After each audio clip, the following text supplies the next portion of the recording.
Study IQ IAS, अब तैयारी हुई अफोर्डेबल। हेलो दोस्तों, बहुत बहुत स्वागत है आप सभी का स्टडी IQ के यूट्यूब चैनल पे। मेरा नाम है चंदन शर्मा और आज के इस पर्टिकुलर सेशन में हम एक important aspect of UPSC prelims को डिस्कस करेंगे। ये एक साइंटिफिक एस्पेक्ट है जहां पर यूपीएससी प्रीलिम्स के प्रोसेस में साइंस को समझते हुए हमें कैसे इस साइंस को यूज करना है अपने बेनिफिट के लिए, इस बारे में हम चर्चा करेंगे। बड़ा ही साइंटिफिक प्रोसेस है यूपीएससी प्रीलिम्स का एग्जाम, और इसमें नॉलेज से ज्यादा कई और दूसरी चीजें मैटर करती हैं जिससे कि आप अपने स्कोर को मैक्सिमाइज कर सकते हैं। यहां पर साइंस से मेरा मतलब ये नहीं है कि जनरल साइंस की तैयारी कैसे करनी है। बेसिकली पूरा का पूरा जो प्रोसेस है ना यूपीएससी का, आपको परखने का, that how much well read you are, how much knowledge you have, how much information you have, and whether you are capable कि आप मेंस में अच्छे आंसर लिख सकते हैं या नहीं। तो ये जो स्क्रीनिंग टेस्ट है यूपीएससी प्रीलिम्स का, इसमें अच्छा परफॉर्म करने के लिए कुछ साइंटिफिक एनालिसिस हम करेंगे जिससे कि इस एनालिसिस का हम इस्तेमाल कर सकें अपने स्कोर को मैक्सिमाइज करने के लिए।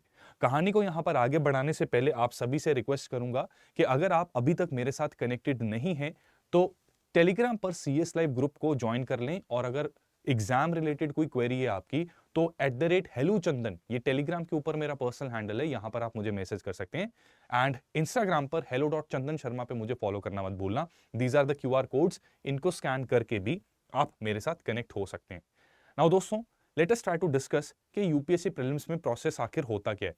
देखो यार, प्रीलिम्स में अगर आपने अपना स्कोर मैक्सिमाइज करना है तो उसके लिए एक रूल को यहां पर डिस्कस करेंगे, and that rule is 3 tag rule.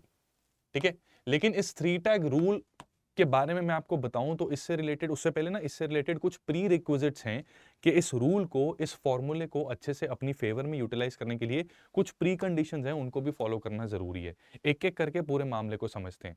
देखो, सबसे पहले एग्जाम में जब आप जाओगे, प्रीलिम्स की अच्छी खासी तैयारी करोगे, बहुत सारी चीजें पढ़ोगे, बहुत सारे सब्जेक्ट्स आपने रीड किए होंगे, स्टैंडर्ड बुक्स पढ़ी होंगी, एनसीईआरटीज की, या तो आप जैसे स्टडी IQ की सिंप्लीफाइड एनसीईआरटी की बुक्स हैं जिसमें 6 क्लासेस को एक ही किताब के अंदर समराइज किया गया है, and that too from exam point of view. या तो वो किताबें पढ़ी होंगी या फिर हो सकता है आपने एनसीईआरटी बुक्स पढ़ रखी हो। तो पॉइंट ये है कि एग्जाम में जब आप जाते हो तो आपके दिमाग में ना बहुत सी इंफॉर्मेशन फ्लोट कर रही होती है। ठीक है, सपने भी आपको एग्जाम से एक दो हफ्ते पहले ना सपने भी बड़े अजीब तरीके से आएंगे। हो सकता है आपको सपने में ओशनोग्राफी के नक्शे नजर आ रहे हो सकता है आपको सपने में ऐसा कुछ आ रहा हो कि आप पेपर दे रहे हैं और मॉनसून विंड्स आपको हिट कर गई, ज्योग्राफी के कुछ कॉन्सेप्ट्स आप विजुअलाइज कर पा रहे हैं सपने में, गांधी जी सपने में आ सकते हैं, नेहरू जी सपने में आ सकते हैं, राइट। तो ये सारी चीजें हमें काफी ज्यादा इंपैक्ट करती हैं और माइंड में ना बहुत कुछ चल रहा होता है बिफोर प्रीलिम्स एग्जाम। अब इस सब के बीच प्रीलिम्स एग्जाम से पहले क्या होता है कि आपकी फ्रिस्किंग भी होती है।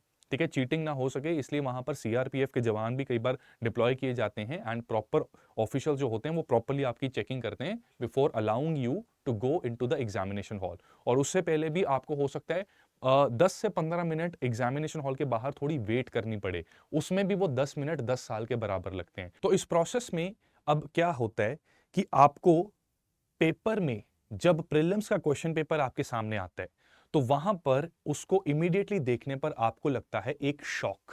ठीक है, आपको क्या लगेगा? एक झटका लगेगा। क्यों?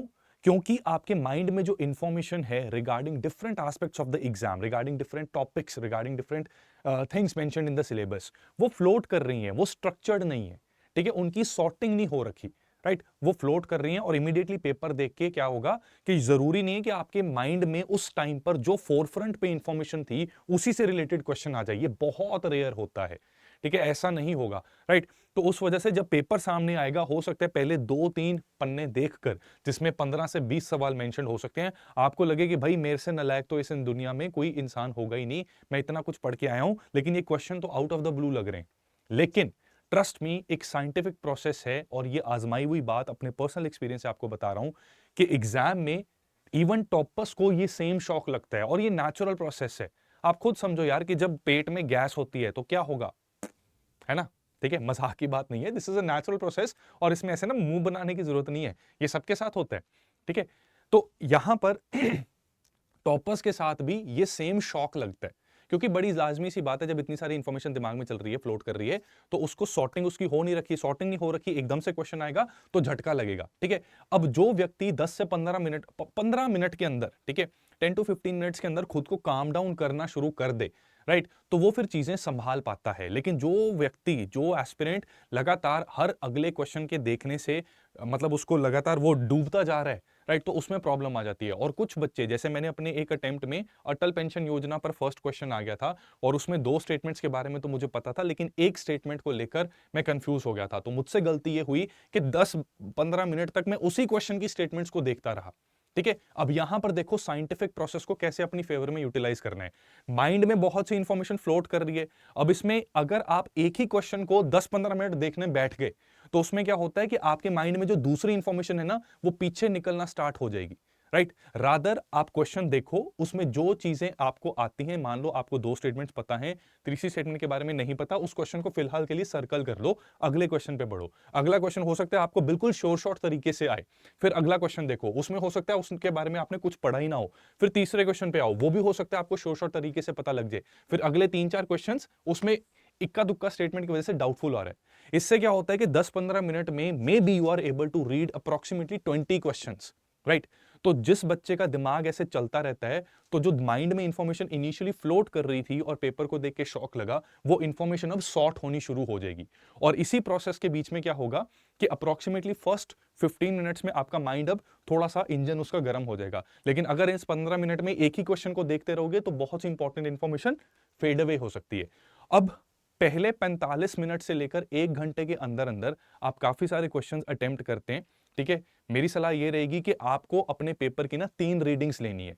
फर्स्ट 45 मिनट्स टू 1 आवर के बीच में आपको क्वेश्चन 1 से लेकर क्वेश्चन 100 तक सभी क्वेश्चन रीड कर लेने हैं, और साथ साथ जो शॉर्ट क्वेश्चंस हैं उनको ओएमआर शीट पे मार्क करते रहो। जिन क्वेश्चंस पर कोई 1-2 स्टेटमेंट्स को लेकर डाउट है उनको सर्कल कर लो। ठीक है, और जो क्वेश्चंस के बारे में कुछ भी नहीं पता उनको वहां पर क्रॉस लगा लो। दीज आर द 3 टैग्स जो आपके क्वेश्चन पेपर में आपको दिखेंगे। अब इसको अपनी एडवांटेज में देखो कैसे यूज करना है। जनरली ऐसा देखा गया है कि टॉपर्स, ठीक है, ये मैं एक टॉपर की बात बता रहा हूं आपको, कि उन टॉपर के 140 मार्क्स आए थे in prelims exam. This is extraordinarily very high score. लेकिन इनसे जब पूछा गया कि आपके ये जो शॉर्ट क्वेश्चंस थे ये कितने थे, तो इन्होंने ऑनेस्टली बताया। ठीक है, सेलेक्ट होने के बाद बहुत से लोग क्या है कि इंटरव्यू के टाइम पर, जब सिलेक्शन के बाद इंटरव्यू होती है तो कह देते हैं कि हाँ मुझे तो पता ही था कि मेरी सिलेक्शन होगी। प्री क्या चीज़ है। लेकिन उनसे पर्सनली बात करोगे ना तो वो बताएंगे कि भाई प्री में हमारी भी पसीने छूटे हुए थे, राइट। और जब शॉर्ट क्वेश्चंस की बात आती है तो 30 से 35 क्वेश्चंस ही वो सॉल्व कर पाते हैं। ठीक है, जनरली यही चीज होती है। इवन टॉपर्स के भी 30 to 35 क्वेश्चंस यहां पर सॉल्व हो सकते हैं। ठीक है, अगर 40 तक कोई सॉल्व कर पाता है तो वो एक्स्ट्राऑर्डिनरली इंटेलिजेंट इंसान है और बहुत सी चीजें वो रिकॉल कर सकते हैं। मान लीजिए आप यहां पर 35 क्वेश्चंस मार्क कर पा रहे हैं। ठीक है, 35 क्वेश्चंस आपने फर्स्ट रीडिंग में मार्क कर लिए। अब फर्स्ट रीडिंग के दौरान ही ऐसा हर बार होता है, ठीक है, ये भी मैं अपने पर्सनल एक्सपीरियंस से बता रहा हूं कि कई क्वेश्चंस ऐसे होते हैं जहां पर ऑप्शन क्या है, ए बी सी डी। अब इसमें सी ऑप्शन मुझे फीलिंग आ रही है, या लॉजिकली सारी स्टेटमेंट्स को और ऑप्शंस को देख के मुझे लग रहा है कि सी ही आंसर होना चाहिए। मैं किसी रीजन को नहीं ढूंढ पा रहा कि सी आंसर क्यों नहीं होगा, सी ही बन रहा है आंसर। लेकिन एग्जाम में प्रेशर कंडीशन की वजह से, हेजिटेशन के कारण मैं ये मार्क नहीं कर पा रहा। ठीक है, डर होता है कि कहीं नेगेटिव ना हो जाए। ठीक है, इस हेजिटेशन की वजह से कई क्वेश्चंस जो अदरवाइज आप मार्क कर देते, ठीक है, उनको अभी भी छोड़ के बैठे हुए हो। ठीक है, तो जो आपने फर्स्ट रीडिंग ली ना, उसमें इस तरह के क्वेश्चंस को थोड़ा सा डिफरेंशिएट कर सकते हो। Mark them like this. ठीक है, जैसे मैं इस तरह से मार्क कर देता था, सर्कल के ऊपर टिक लगा देता था कि यहां पर मैं ऑलमोस्ट श्योर हूं कि ये मेरा करेक्ट आंसर है। और अगर मतलब यहां पर 35 क्वेश्चंस तक मेरे ठीक हो रहे हैं, ठीक है, यहां तो 50 क्वेश्चन तक ठीक हो गए, फिर मैं इनको सोच समझ के करूंगा, क्योंकि ऑलरेडी 50 क्वेश्चन मैंने सही कर लिए हैं। तो अब मुझे धीरे धीरे आराम से आगे बढ़ते रहना है और एक्यूरेसी लेवल को इंप्रूव करना है। लेकिन 35 क्वेश्चन है तो इसका मतलब मुझे थोड़ा सा गेस वर्क लगाना पड़ेगा। एंड 35 क्वेश्चन अगर ये सबके सब ठीक हो भी जाए तब भी स्कोर कितना है, 70 मार्क्स बनेंगे। It is not sufficient enough to sail you through towards the mains. ठीक है, तो गेस वर्क करना पड़ेगा। अब इस गेस वर्क के अंदर ये जो हेजिटेशन वाले क्वेश्चंस हैं, सेकंड रीडिंग में इनको मार्क कर दीजिए। ठीक है, एक बार चाहें तो रिविजिट कर सकते हैं, थोड़ा सा सोच सकते हैं, राइट, लेकिन इनको मार्क कर दीजिए। इसके बाद आपके पास कुछ वो क्वेश्चंस आएंगे जिसमें 3 स्टेटमेंट्स में से एक स्टेटमेंट आपको 100% पता होगा कि ये स्टेटमेंट तो गलत है। ठीक है, कैसे क्वेश्चंस आ रहे हैं, स्टेटमेंट 1, स्टेटमेंट 2, स्टेटमेंट 3, राइट। और एलिमिनेशन को यूपीएससी ने एलिमिनेट नहीं किया, डिफिकल्ट कर दिया। तो ऑप्शंस का क्या कॉम्बिनेशन बनता है, ए ऑप्शन कहती है कि सिर्फ एक स्टेटमेंट ही करेक्ट है इनमें से, कौन सी है वो नहीं पता, वो आपको पता होना चाहिए। फिर कहते हैं कि 2 स्टेटमेंट्स ही केवल करेक्ट हैं, अगेन कौन सी हैं ये भी आपको पता होना चाहिए। तीसरा कहता है कि सारी स्टेटमेंट्स करेक्ट हैं, और चौथा डी ऑप्शन कहती है कि कोई भी स्टेटमेंट करेक्ट नहीं है। मान लो सेकंड स्टेटमेंट आपको पता लग गई कि ये तो 100% गलत है, ठीक है, इसमें कुछ ग्लिच आ गया, ओनली, ऑल, इस तरह का कोई ग्लिच आ गया जिससे आपको पता है कि ये स्टेटमेंट तो 100% गलत है। उसके कॉन्टेक्स्ट में आप ऑप्शन सी को तो एलिमिनेट कर सकते हो ना, कि all options are correct, all statements are correct. ये तो आंसर हो ही नहीं सकता क्योंकि 2 गलत हो गया। अब अगर 1 करेक्ट है 3 इनकरेक्ट है तो आंसर ए बन जाएगा, 1 और 3 दोनों करेक्ट हैं तो आंसर बी बन जाएगा, ठीक है, और 1 और 3 दोनों इनकरेक्ट निकली तो आंसर डी बन जाएगा। लेकिन इसमें दिक्कत आ रही है, ठीक है, फर्स्ट रीडिंग में आपको नहीं पता लग रहा। तो इस केस में देखो, अगर मान लो इसमें आपको तुक्का लगाना है, ठीक है, इसमें अगर आपको स्मार्ट गेस करना है तो आपके आंसर के करेक्ट होने की प्रोबेबिलिटी कितनी है। यू हैव एलिमिनेटेड 1 ऑप्शन, ठीक है, so if you mark any of the option, the probability of your answer being correct is 1/3, और नेगेटिव मार्किंग कितनी है, वो भी 1/3 है, ठीक है। तो जनरली एक रूल है कॉम्पिटिटिव एग्जाम्स में, देखो स्कोर करना डिफिकल्ट है, and exams like UPSC they are low scoring exam, तो इसमें देखो गेस वर्क करना पड़ेगा, थोड़ी नेगेटिव मार्किंग का रिस्क भी लेना पड़ता है। तो आइडियली क्या कहा जाता है कि अगर आपका जो आंसर करेक्ट होने की प्रोबेबिलिटी इज ग्रेटर देन और equal to the negative marking, तो उस केस में you can mark that question actually, ठीक है, आप उस क्वेश्चन को मार्क कर सकते हैं, लेकिन स्मार्टली करना, ठीक है। इसमें ऐसा होगा, प्रैक्टिकल एक्सपीरियंस पे बता रहा हूं कि इसमें ऐसा होगा कि 35 क्वेश्चंस आप मार्क कर पा रहे हैं शोर शॉर्ट तरीके से। अगर इससे कम हो रहे हैं it means you need to go back to basics, और थोड़ी सी अपनी बुक्स को ध्यान से पढ़ने की आपको जरूरत है, क्योंकि 30 to 35 क्वेश्चंस ये मार्क हो जाते हैं। 35 या इससे थोड़ा सा आगे की तरफ अगर जा रहे हो तो it means you are quite well read. इसके बाद 15 क्वेश्चंस के करीब ऐसे होते हैं जिसमें कि आप हेजिटेशन की वजह से मार्क नहीं करते, लेकिन अगर इनको करो तो वो करेक्ट निकलते हैं, ठीक है। ज्यादा से ज्यादा इनमें से 3 गलत हो सकते हैं, ठीक है, और यहां पर आपके यहां पर भी अप्रोक्सीमेटली जो एरर का चांस रहता है, ठीक है, कुछ बहुत सिली मिस्टेक या बहुत रेयर सर्कमस्टांसेस में यहां पर 32 क्वेश्चन हो सकता है करेक्ट हो जाए, 3 गलत हो जाए, ठीक है। इसमें आपके 15 में से 12 ठीक हो गए, 3 गलत हो गए, राइट। और जो भूत क्वेश्चंस होते हैं, ये क्वेश्चन जिनके बारे में पता ही नहीं है, आज की डेट में यूपीएससी ने प्रीलिम्स को काफी टफ बना दिया है। पहले किसी टाइम पे इस तरह के क्वेश्चंस 10 क्वेश्चंस होते थे, और उनको देख के पता लग जाता था कि यार इसके बारे में कुछ पता ही नहीं है, सुना ही नहीं है, तो उनको छोड़ देना ही सही रहता है, क्योंकि बहुत चांसेस हैं कि ये गलत हो सकता है। कोई एब्सर्ड सी टीम, प्री राजुलाइजेशन, इसका क्या मतलब है, आपने सुना ही नहीं, ठीक है, तो वो गड़बड़ हो सकती है। लेकिन आज की डेट में ना ये क्वेश्चंस लगभग 20 हैं, ठीक है, these such questions are approximately 20, ठीक है। तो रिमेनिंग 80 में हमने अपने अटेम्प्ट को मैक्सिमाइज करना है। इसमें से भी 35 + 15 कितना हो गया, ये 50 क्वेश्चंस। 50 क्वेश्चंस को हम मार्क कर चुके हैं, ठीक है, 50 क्वेश्चंस को मार्क कर चुके हैं। अब रिमेनिंग 50 में से क्या है, रिमेनिंग 50 में से हमने एटलीस्ट एक या 2 ऑप्शंस एलिमिनेट कर दिए। अब इसमें से हम आंसर क्या मार्क करें, है ना, ये हमारा सवाल बनता है। तो इन 50 क्वेश्चंस में से अप्रोक्सीमेटली 15 क्वेश्चंस अगेन ऐसे होंगे, ठीक है, कैलकुलेशंस आसान करने के लिए 14 क्वेश्चंस कह लेते हैं, जहां पर आपने सिर्फ एक ऑप्शन मार्क कर पाए। अब देखो आइडियली कहा तो ये जाता है कि 1/3 ग्रेटर देन इक्वल टू 1/3, ठीक है, क्वेश्चन करेक्ट होने की प्रोबेबिलिटी और नेगेटिव ये बराबर सी चल रही है, तो यहां पर मार्क कर सकते हो। लेकिन फिर भी मैं आपको सलाह दूंगा कि इन 14 क्वेश्चंस में से सिलेक्ट करके कि जिसमें करेक्ट होने की चांस ज्यादा हैं, और ये चीज क्वेश्चन पे डिपेंड करती है, तो इन 14 में से 7 क्वेश्चंस को आप मार्क कर सकते हैं, ठीक है, 7 क्वेश्चंस को मार्क कर सकते हैं। अब इसमें क्या पॉसिबिलिटी हो सकती है कि आपके ये जो 7 क्वेश्चंस हैं, ठीक है, इन 7 क्वेश्चंस में से मान लीजिए कि आपका 2 क्वेश्चंस करेक्ट हुए, 5 गलत हो गए, ठीक है, 2 क्वेश्चंस करेक्ट हैं और 5 क्वेश्चंस गलत हो गए हैं। 3 क्वेश्चंस गलत होने पर कितनी नेगेटिव मार्किंग जाती है, एक करेक्ट आंसर कैंसिल हो जाता है। या इसको आसान करने के लिए क्या करते हैं कि 5 क्वेश्चंस हैं डिवाइडेड बाय 3, ये कितना बन जाएगा, दिस विल बी अप्रोक्सीमेटली 1.66, ठीक है। तो 2 - 1.66 ये कितना रह जाएगा हमारे पास, ये कितना हो जाएगा, ठीक है, यहां पर 0.34, ठीक है। तो आपका मतलब 0.34 क्वेश्चन इफेक्टिवली करेक्ट हुआ, और एक क्वेश्चन 2 नंबर का होता है, तो यहां पर 0.6 मार्क्स फिर भी आप गेन कर रहे हैं, ठीक है। नहीं समझ आया, चलो 2 क्वेश्चन जो करेक्ट हुए उसके कितने नंबर मिलेंगे, 4, ठीक है। 5 क्वेश्चन जो इनकरेक्ट हुए, ठीक है, इनके कितने नंबर हैं, 10, लेकिन इनकी 1/3 नेगेटिव हो जाएगी, ठीक है। तो 3.33 ये कैंसिल हो जाएगा, तो 0.67 ये रिमेनिंग है, ठीक है। 4 माइनस 3.33 अप्रॉक्सीमेटली 0.67, ठीक है, ये आपका प्लस हो रहा है, यानी कि 7 क्वेश्चंस के गेस करने पर भी वर्स्ट के सिनेरियो में 2 गलत हो गए, ठीक है, 2 सही हो गए, 5 गलत हो गए, तो उसमें भी 0.66 गेन कर रहे हो। अब इसमें मैं मानता हूं कि आप में से बहुत से बच्चों को लगता है कि सर सारे गलत हो गए, तो देखो वर्स्ट के सिनेरियो में ऐसा है, लेकिन अपने एक्सपीरियंस में मैंने ऐसे बहुत रेयर देखा है कि जिसने ठीक ठाक तैयारी कर रखी हो, अपनी कॉमन सेंस डेवलप की हो और उसके सारे क्वेश्चंस गलत होते हैं, ऐसा कम ही होता है, ठीक है। तो 2 क्वेश्चंस इसमें फिर भी ठीक हो जाएंगे। इसके बाद आपके राइट 50 क्वेश्चंस में से 14 क्वेश्चंस ये भी निकल गए, ठीक है, तो 36 क्वेश्चंस रह गए हैं। इन 36 क्वेश्चंस में से आपने 2 ऑप्शंस एलिमिनेट कर दिए हैं, तो अटेम्प्ट दीज 36 क्वेश्चंस, ठीक है, इन 36 क्वेश्चंस को आप अटेम्प्ट कर सकते हैं, ठीक है। तो यहां पर क्या होगा, इसमें 36 क्वेश्चन में 2 ऑप्शन एलिमिनेट हो गई हैं।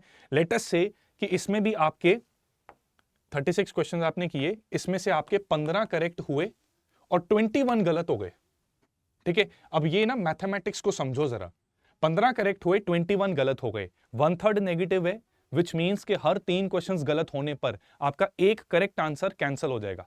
तो अगर 21 गलत हुए हैं डिवाइडेड बाय 3, मतलब 7 करेक्ट आंसर्स आपके कैंसिल हो जाएंगे। 15 में से 7 माइनस करो, कितना बचा, 8। तो यहां पर भी आप गेन कर रहे हो, ठीक है। तो आपके इफेक्टिवली कितने क्वेश्चंस अब करेक्ट हो रहे हैं, ठीक है, इफेक्टिवली कितने क्वेश्चंस करेक्ट हो रहे हैं, 32 क्वेश्चंस, ठीक है, 32 क्वेश्चंस करेक्ट हुए थे, 3 गलत हुए थे। इन 3 में से एक यहां पे कैंसिल हो जाएगा, नेट करेक्ट क्वेश्चन यहां पर कितना रह गया, 31, ठीक है। यहां पर 12 करेक्ट थे, 3 गलत हो गए, इसमें से भी एक माइनस हो जाएगा, नेट करेक्ट कितने हो गए, 11, ठीक है। यहां पर हमने 14 और 7 में हमें बहुत थोड़ा सा फायदा मिला था, 0.67 का, और रिमेनिंग 36 क्वेश्चंस में से हमारे नेट करेक्ट कितने हो रहे हैं, क्या हमने कैलकुलेट किया था, नेट करेक्ट कितने हो रहे हैं, 8, ठीक है, नेट करेक्ट कितने हो रहे हैं, 8, ठीक है।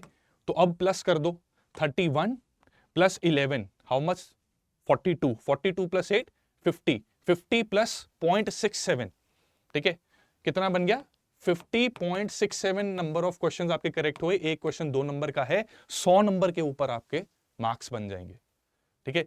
अब पॉइंट ये है दोस्तों कि ये कहना जितना आसान है, करना उतना ही डिफिकल्ट है, और सारी मारामारी प्रीलिम्स में इसी चीज की रहती है, ठीक है।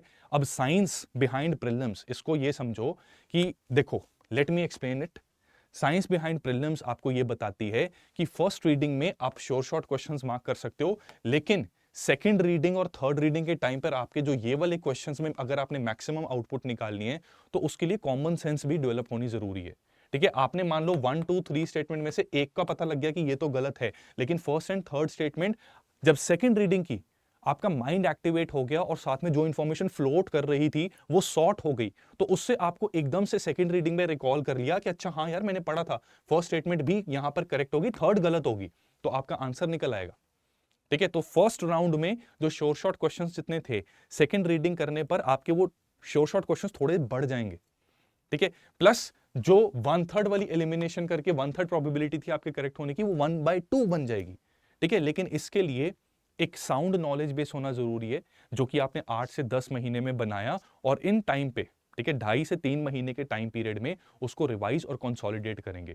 क्योंकि देखो मूवी देखने की तरह ही यही है, आप 3 इडियट्स मूवी देखो, ठीक है, उसकी ब्रॉड कहानी आपको पता है कि 3 नमूने थे, ठीक है, फ्रेंड्स थे कॉलेज में, ठीक है, अपने अपनी सर्कमस्टांसेस के हिसाब से आ गए थे, उनमें से एक जो था वो एक्चुअली सीखने के लिए आया था, जबकि उसकी एडमिशन नहीं हुई थी, he was covering up for someone, right. इस तरह की ब्रॉड कहानी आपको ब्रॉड पता है, लेकिन अगर उसमें से निटिग्रिटीज में जाके आपसे ये सवाल पूछा जाए कि ये जो वीरू सहस्त्रबुद्धि थे, इनकी जो पावर नैप थी वो एग्जैक्टली कितने टाइम पीरियड की थी, 7 मिनट, 7.5 मिनट, 6 मिनट या 15 मिनट, ठीक है, तो कहीं ना कहीं एक शॉक लगता है, राइट। तो यहां पर इस समय पर रिवीजन करनी जरूरी है, उस रिवीजन से आपके शॉर्ट क्वेश्चंस इंक्रीज होंगे, प्लस ये जो गेसवर्क है, ठीक है, ये भी इंप्रूव होगा, और गेसवर्क जो इंप्रूव होता है वो प्रैक्टिस से इंप्रूव होता है।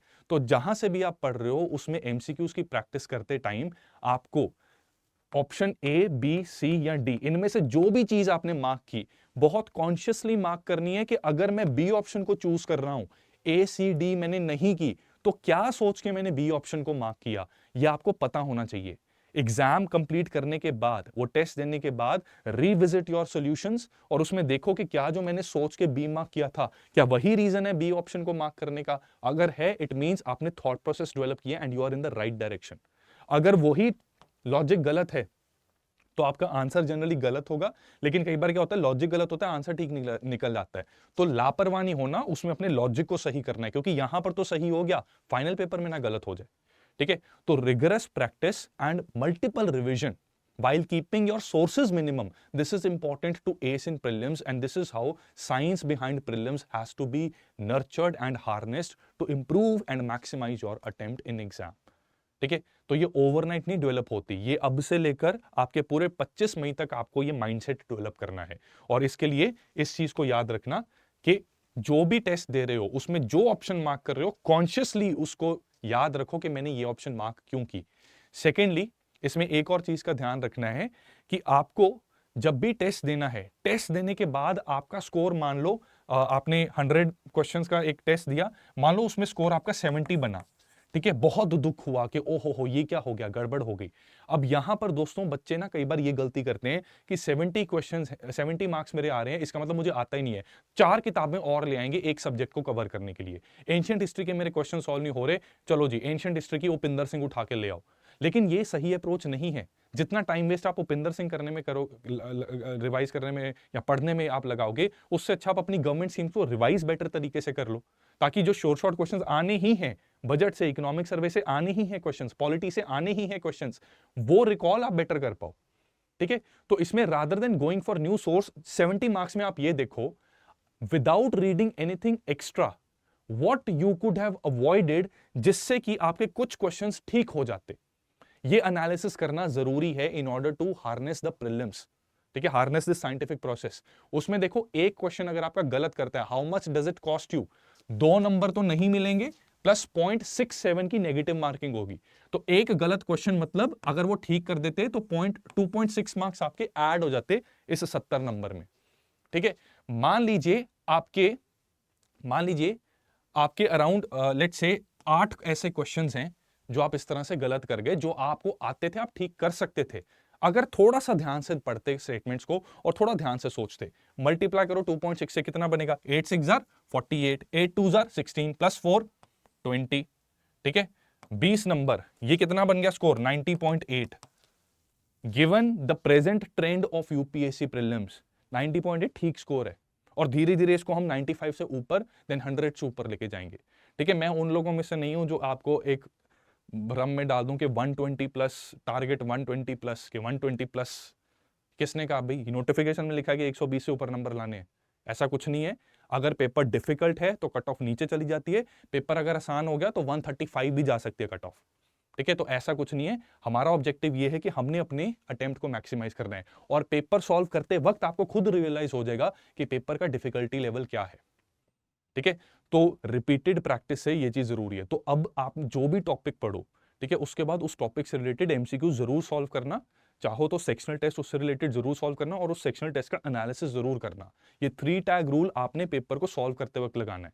ठीक है, मान लो आप में से कई लोग ऑनलाइन टेस्ट देते हैं, तो ऑनलाइन टेस्ट देते वक्त 1 2 3 4 ऐसे एक शीट के ऊपर मार्किंग कर लो, और वाइल सॉल्विंग योर पेपर उसमें लगाओ कि हाँ ये मेरा श्योर शॉट था, ये मेरा डाउटफुल था, ये मेरा डाउटफुल था, लेकिन मतलब मेरे को हंच है कि यही करेक्ट होना चाहिए, इसके बारे में तो कुछ पता ही नहीं है, और उसके बाद एनालिसिस करो। This is how you have to develop the right mindset. This is how you have to use the science behind prelims to get a maximum score in prelims exam. ठीक है, अब इसी अप्रोच को हम हमारे SIP plus programme में भी follow करते हैं, जिसका न्यू बैच 16 फरवरी को लॉन्च हुआ। अभी सिर्फ ओरिएंटेशन ही हुई थी, जो बातें मैंने आपको अभी बताई हैं, यही बातें मैंने सभी स्टूडेंट्स को उस ओरिएंटेशन लेक्चर में बताया था, so that they can use their next 3 months in a very judicious manner, right. तो मंडे से राइट 16th 19th से इकोनॉमी वहां पर स्टार्ट हो रही है, एंड पूरा का पूरा सिलेबस इस बैच में हमारा 29 अप्रैल तक कंप्लीट हो जाएगा। ऑलमोस्ट एंटायर में आपके पास अपनी रिवीजन के लिए होगा, ठीक है, कुछ और क्वेश्चंस की प्रैक्टिस के लिए होगा, और खास बात यह है कि हर लाइव क्लास के बाद यहां पर एक सेक्शनल टेस्ट होता है, राइट। तो जो मैंने बात बताई कि एक साइंटिफिक मेथड से you have to develop that common sense and develop that art of solving questions, वो इन लाइव क्लासेस के बाद होने वाले टेस्ट से और उसके एनालिसिस से आप डेवलप करोगे। उस एनालिसिस की डिस्कशन वीडियो भी आपको मिलेगी, तो उससे भी आपको पता लगेगा कि अच्छा जो थॉट प्रोसेस मेरा था वो सही था या गलत था। ठीक है, तो दिस सेक्शनल टेस्ट जो 75 से ज्यादा होंगे, क्योंकि हर लाइव क्लास के बाद वो हो रहा है, इसमें आपकी काफी हेल्प मिलेगी। क्लास के पीपीटी और जो क्रक्स डॉक्यूमेंट है which will help you to understand and revise whatever we studied in the class. इसमें काफ़ी हेल्प मिलेगी। सीसैट भी इसमें कवर्ड है, तो सीसैट में देखो हर बच्चे को कोई ना कोई पोर्शन उसका स्ट्रांग होता है। जैसे कि कई लोगों का कॉम्प्रिहेंशन स्ट्रांग है क्योंकि वहीं पे पैसेज है, वहीं पे क्वेश्चन है, इजीली सॉल्व हो जाते हैं। कुछ लोग क्वांट में काफ़ी इंटेलिजेंट होते हैं क्योंकि वो बैंकिंग या किसी दूसरे एग्जाम की भी तैयारी कर रहे हैं, बट इंग्लिश में थोड़ा सा ऊंच नीच होने की वजह से कॉम्प्रिहेंशन में मार्क आ जाते हैं। या फिर किसी का लॉजिकल रीजनिंग बहुत अच्छा है लेकिन कॉम्प्रिहेंशन और क्वांट थोड़ा सा वीक है। तो सीसैट की वर्कशॉप्स में हम इंश्योर करेंगे कि आपका जो भी स्ट्रॉन्ग कंपोनेंट है वो और स्ट्रॉन्ग हो जाए, और जो आपका थोड़ा सा वीक कंपोनेंट है उसमें कुछ ट्रिक्स सिखा के and certain set of types of questions की प्रैक्टिस करवा के हम इंश्योर करेंगे कि लेट्स से आप 30 क्वेश्चंस अदरवाइज कर पाते थे सीसैट में आउट ऑफ 80, तो यहीं पे आप इनको 45 तक लेके जा सकें, ताकि अगर 5-6 क्वेश्चन की कुछ नेगेटिव मार्किंग भी हो जाए तब भी डिसेंट लेवल से आप सीसैट की कट ऑफ या जो बेयर मिनिमम 1/3 मार्क्स लाने होते हैं उसको कंफर्टेबली क्रॉस कर सको और जीएस की मेहनत रंग लाए। फुल लेंथ टेस्ट भी इसमें है, जीएस और सीसैट दोनों के, और इसमें जो टेस्ट हैं वो यूपीएससी के पैटर्न को ध्यान में रखते हुए बनाए गए हैं। इसमें मिरर टेस्ट हम बना रहे हैं। मिरर टेस्ट का मतलब है कि 2020 में मान लो फर्स्ट क्वेश्चन पॉलिटी का था, मॉडरेट था और फंडामेंटल राइट से था, तो हमारे टेस्ट में भी फर्स्ट क्वेश्चन पॉलिटी का, फंडामेंटल राइट से, मॉडरेट बट थोड़ा डिफरेंट होगा। ठीक है, तो यूपीएससी की प्रेडिक्टेबिलिटी, ठीक है, अपकमिंग प्रीलिम्स की प्रेडिक्टेबिलिटी को यहां पर इनकॉर्पोरेट करने की कोशिश की गई है। So this is how SIP can really help you. बाकी आप अगर खुद से प्रिपेयर करना चाहते हैं, जो बातें मैंने साइंटिफिक मेथड को यूज करने के बारे में बताई उनको ध्यान में जरूर रखना। और जो लोग एसआईपी में ज्वाइन करना चाहते हैं, डिस्क्रिप्शन में आपको लिंक्स मिल जाएंगे। CS लाइव कोड लगाने से आप इस पे मैक्सिमम डिस्काउंट के साथ सिर्फ 6000 रुपीज में एनरोल कर सकते हैं। That's all for this particular session. उम्मीद करता हूं आपको कुछ इंसाइट्स मिली। All the best friends, see you soon in the classes. Thank you so much. Study IQ IAS, अब तैयारी हुई अफोर्डेबल।